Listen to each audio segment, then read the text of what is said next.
Good evening, ladies and gentlemen, and welcome to another episode of The Package Tourist, hosted by yours truly, the Package Tourist and the magical mystery tour called Life, Matthew DiBiase. Tonight's guest is author Toby Dorr. Toby lives in Bristow, Virginia, and is the founder and justice advocate and speaker for the Fierce Grace movement, which is based in the greater Washington, D.C., Baltimore, Maryland area. She was also a podcast host for the show Fierce Conversations with Toby from 2023 to April 2025, and she was a course and program designer for the Unleashed series from 2020 to April 2025. In 2019, Toby released her first book, a true crime memoir, Living with Conviction, Unexpected Sisterhood, Healing, and Redemption in the Wake of Life-Altering Choices. Since then, she has released a book of poetry and 3 books dealing with self-healing as part of her Unleashed series. Tonight, we'll be discussing and paying tribute to Toby's literary career. Toby, welcome to the show. It's a great honor and privilege to have you here. I like to start off by asking... Thank you so much. You're very welcome. Toby, I like to start off by asking you, would you please tell our listeners what happened in your life that led you to write your memoir, Living with Conviction? I have a pretty crazy story. In 2004, I was diagnosed with cancer, and after I was recovering, I was looking for some way to make a difference because it became apparent to me that we don't have unlimited time here, and I wanted to be sure that I made a difference when I left. And so I decided to start a prison dog program at a local men's prison near my home in Kansas. And so I started the Safe Harbor Prison Dog Program in 2004, and in 18 months I had rescued 1,000 dogs and run them through my program. So I took dogs into the prison, the inmates trained them, and then I took them out to adoptions on the weekend, and they got adopted into loving families as pets. Okay. And then, so that was a big change in my life, but I ended up falling in love with one of my dog handlers, who, of course, was an inmate in the prison, and I was struggling with some personal things in my life at the time, and I agreed to help him escape from prison. So we went on the run for 12 days. We got caught in a high-speed car chase on an interstate in the middle of the night, and I went to prison for 27 months. And, of course, he went back to prison. And I used I like to say that prison is the worst thing that ever happened to me, but it was also the very best thing that ever happened to me because I had time to just focus on my life and look back over everything I'd done and analyze, things I needed to work on, things I needed to heal, and kind of set a direction for the future. So I found freedom behind bars, actually. Okay. Now, Toby, where did you serve your prison sentence? Well, I had a 21-month state sentence that I served at Topeka in Kansas, and then I had a 27-month federal sentence. And they ran concurrently, so what that meant was that I ended up moving around a lot. I went to the state prison for 3 months, then I went back to federal custody for 11 months, then back to the state prison for 4 or 5 months, and then back to federal prison. So I was in like 5 different facilities during my time there. What was the level of incarceration? Was it like maximum security, minimum security? I know there are varying levels of security in various prisons. Mm-hmm. What was it like for your personal prison experience? For my state sentence, I was maximum custody. For my federal sentence, really the federal custody, there's really just 2 levels. There's a high security prison and then there's prison camps. And I was in a regular prison, a high-security prison. Ooh, okay. What was the worst aspect of prison? The worst aspect of prison for me, because of the way my sentences happened to run, I spent the majority of my time in prison in a facility where you couldn't have face-to-face visits. You had to visit behind glass. And I wanted nothing more than to give my mom a hug. And for 15 months, I couldn't give her a hug. And so that was the hardest thing for me. Okay. What was the most educational and uplifting aspect of prison, if any? There were a lot, actually. I think that one of the things I learned, I made some of the best friends in prison.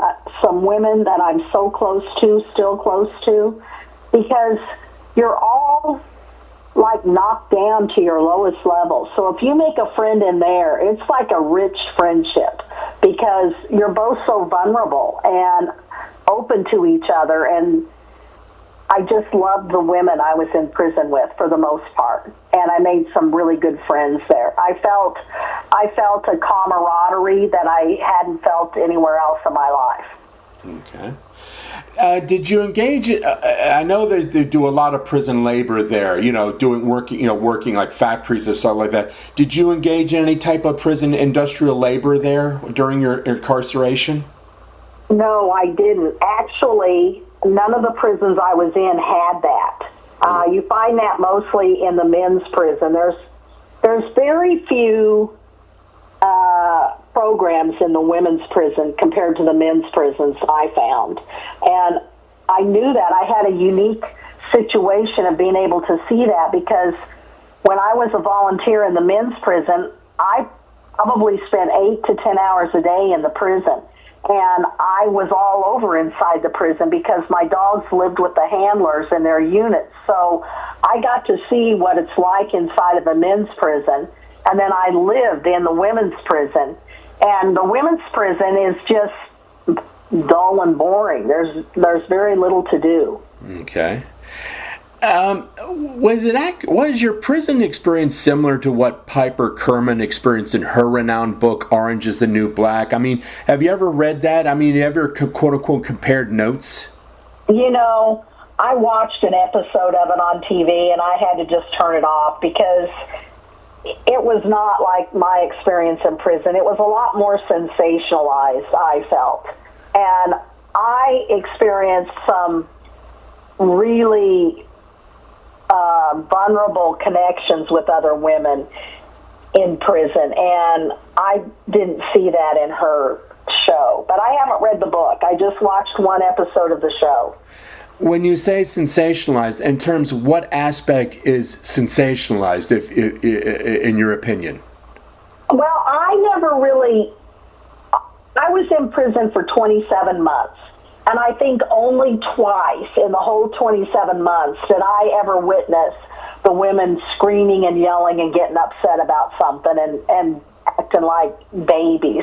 That just didn't happen that often in my experience. Okay. Question about John Menard, the man you freed from prison. Mm-hmm. Is he still in jail? Do you still maintain any sort of contact with him? Well, first of all, his name is Maynard. Oh, John Maynard. My apologies. And forgive me. No, that's okay. Everybody gets it wrong because it's hard to say. It's spelled different. But yeah. John got 20 years added onto his sentence. And actually, I remarried about a year after I was released from prison. And my husband and I went to visit John in prison. And it was a great experience because when we got arrested, they put him in one car and me in another car, and then off you went, and there was no closure. So a few years after we were married, John reached out to me, and we started talking to him on the phone, my husband and I both, and he was in a prison in New Hampshire, and my husband grew up in Maine, and we were going back to Maine for a vacation, and John said, "You should just come here and visit." And I didn't think they'd allow me to, but we filled out the visitor forms and got approved. So we did stop and have a 2-hour visit with him, which was really good because my husband got to meet him, and my husband really liked him. And, I got to say goodbye, which I really needed to, finalize that closure.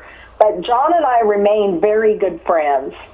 And we would email or text or talk on the phone. At first, when we reconnected, we wrote letters, but they didn't have texting and emailing then. But later they came up with it and had it. But John and I remained close, and my husband and I talked to him often, and we would send him things that he needed. And but unfortunately, he passed away in prison last August. Okay. Okay. So yeah, it was a tough thing, but we did stay friends. Okay. Toby, please tell our audience about your present work for the Fierce Grace Movement. What are its goals, and what sort of work does the Fierce Grace Movement do?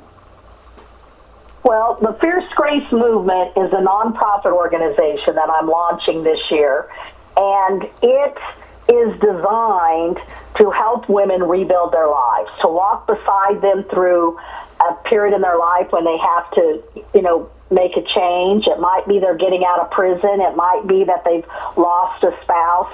Whatever it is, it's an organization to walk through with women through their hardest times and help them find themselves and come out on the other side. I do have a series of 10 workbooks that I put together that are a complete transformational journey. It's a personal development, leadership development, and spiritual development journey. And then I also have a program for incarcerated women.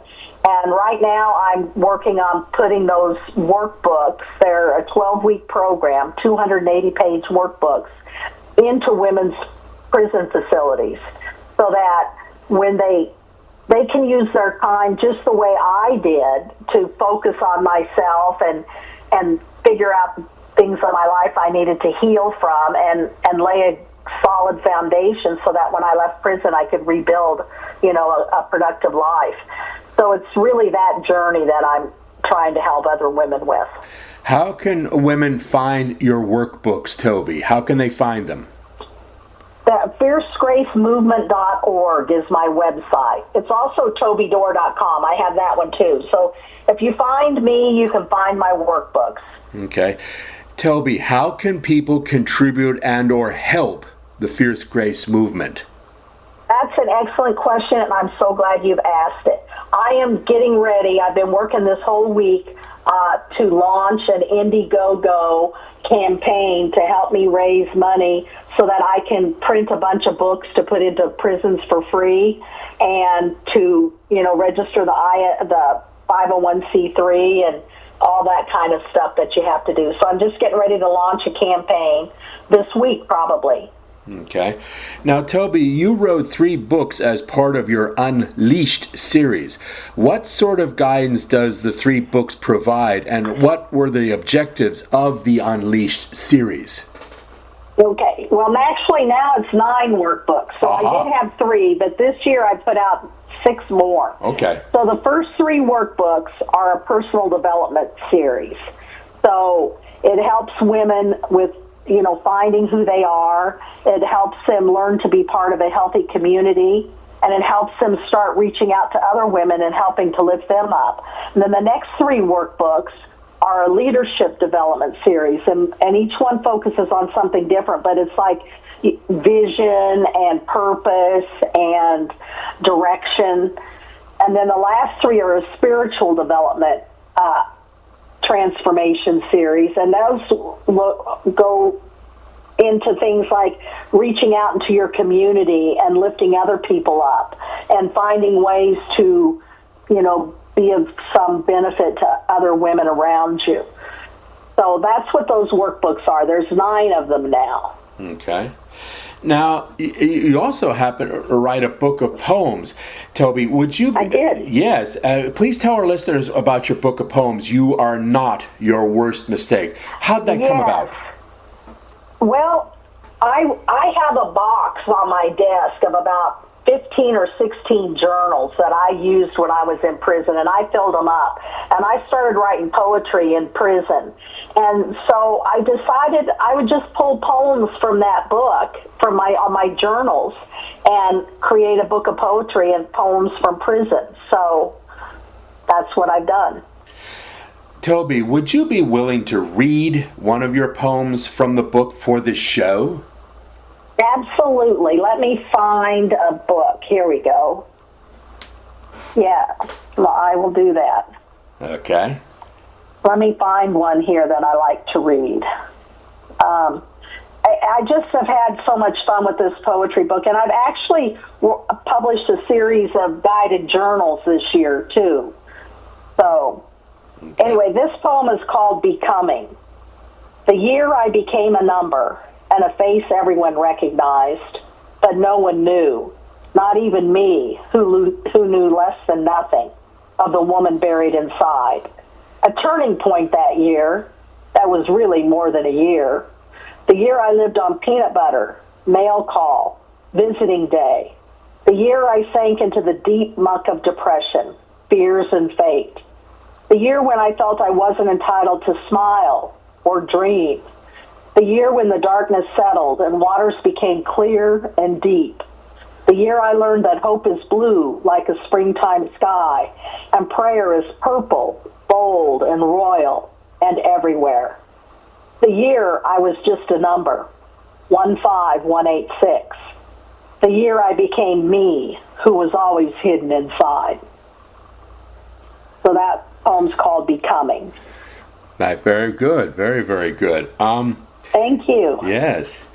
Now let's talk about yourself, Toby. Where were you born and raised?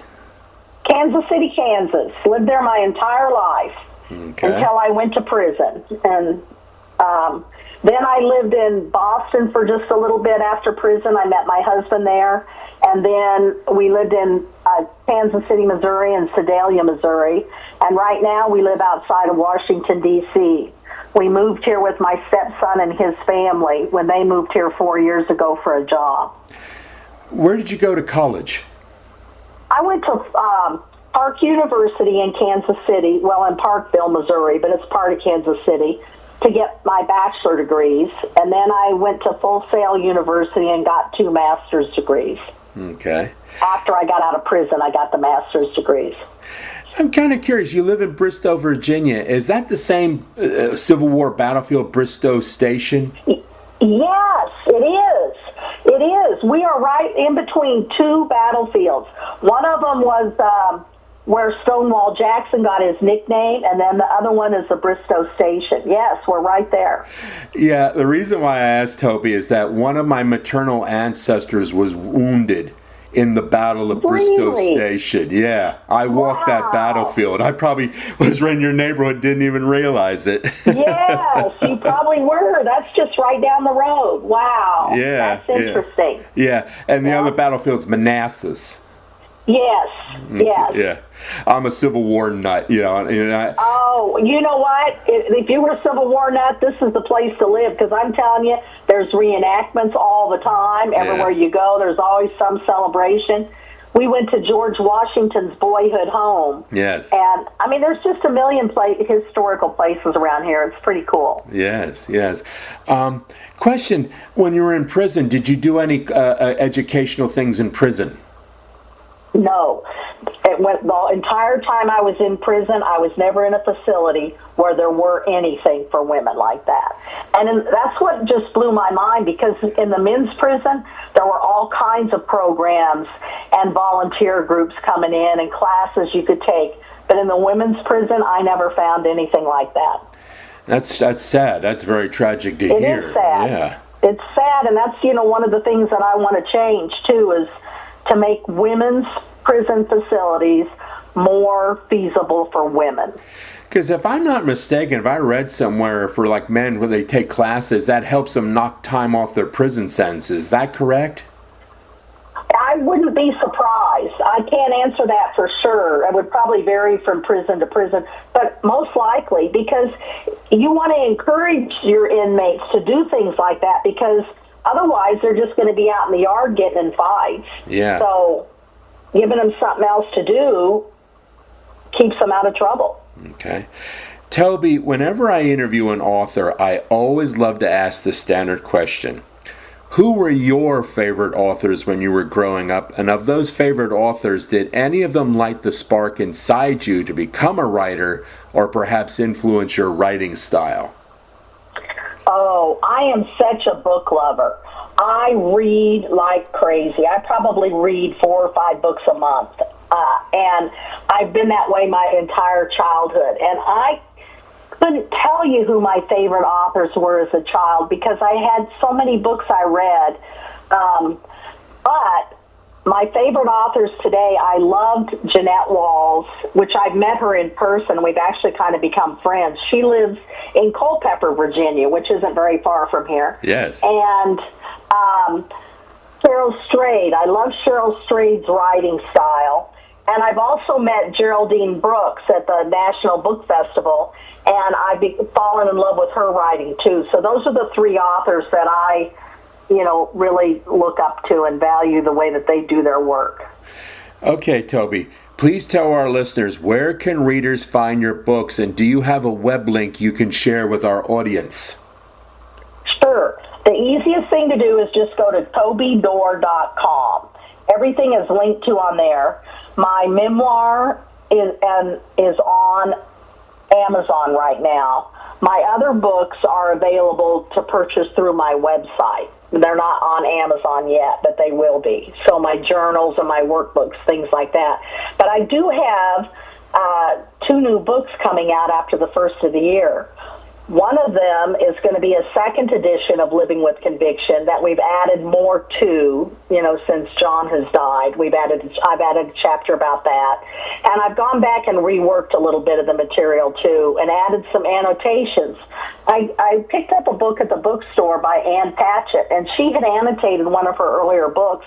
And I just found it fascinating to read what she was thinking as she was writing a chapter. And so I decided I wanted to do that, too. So that's going to be in the second edition of Living with Conviction, which will be released on February 12th of 2026, which is the 20th anniversary of the escape.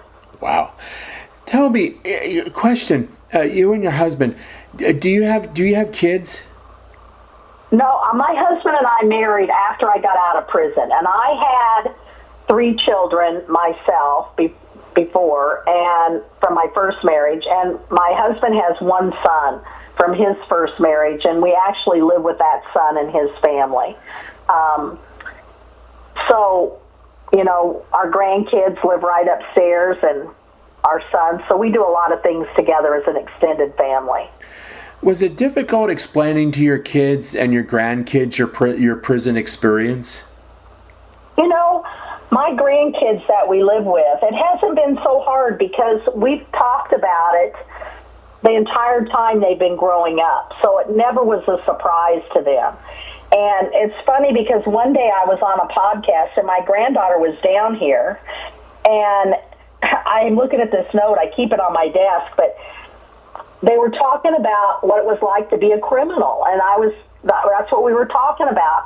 And Elisa drew this little note and came and laid it on my desk, and it was a little girl, and she had tears running down, and she said, "Grandma, why are you a criminal?"